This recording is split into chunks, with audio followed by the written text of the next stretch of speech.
A few months ago, I took up bread making, and there are probably more exciting hobbies, but I wasn't really looking for an exciting hobby.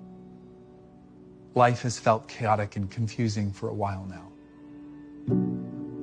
Not to mention, bread making has a pretty low price of entry. Flour, water, just a little bit of salt and yeast, humble ingredients. And along the way, bread making has taught me a few things.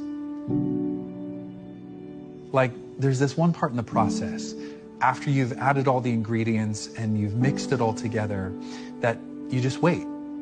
You let the dough settle and relax, and it slowly spreads out and fills all the crevices of whatever container it's in. And the moment that happens, you reach in and you fold it all in on itself.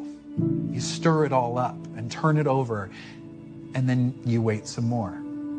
You wait until it relaxes and spreads out and fills the container again, and then you reach in and you fold it all in on itself again. And you do this process a few different times. And that step is what gives the bread its structure. It's what gives it the strength to stand up to all the processes that are still to come. Next, the dough just sits.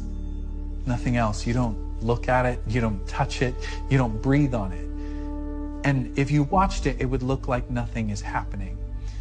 But the dough is fermenting. It's taking those simple ingredients that you put in, and it's actually making some new ones. And this process is what gives the bread its rise, but even more importantly, it's what makes it delicious.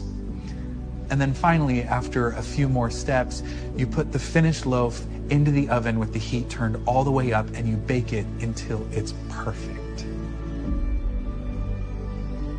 And you end up with bread. And it feels like both the most natural thing in the world and a little bit like magic.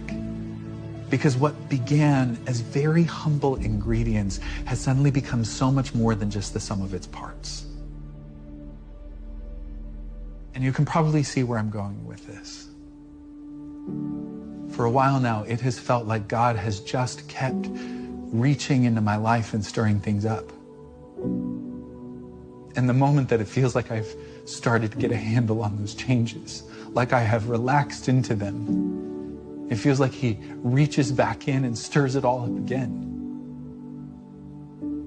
And at other times, it feels like I have just been left to wait.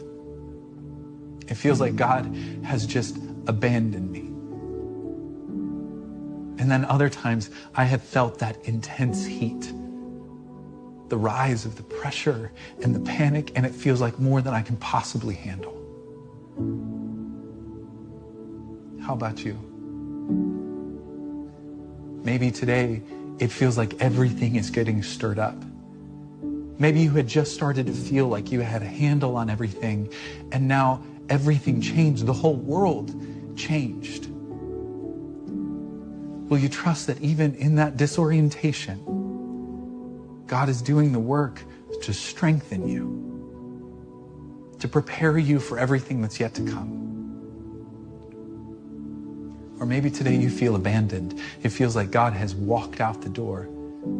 You haven't seen Him, you haven't heard from Him.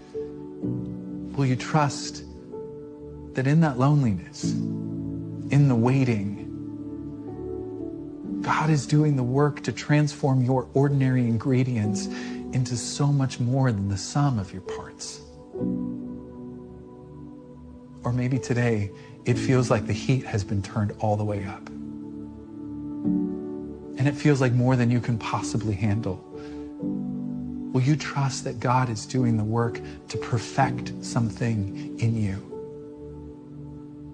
Because in the end, He intends to make us more than simply the sum of our parts.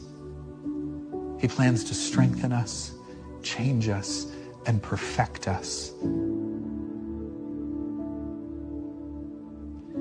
If you're feeling disoriented or abandoned, or like the heat has been turned all the way up, will you take a few moments right now to bring those worries to the one who is always at work in us?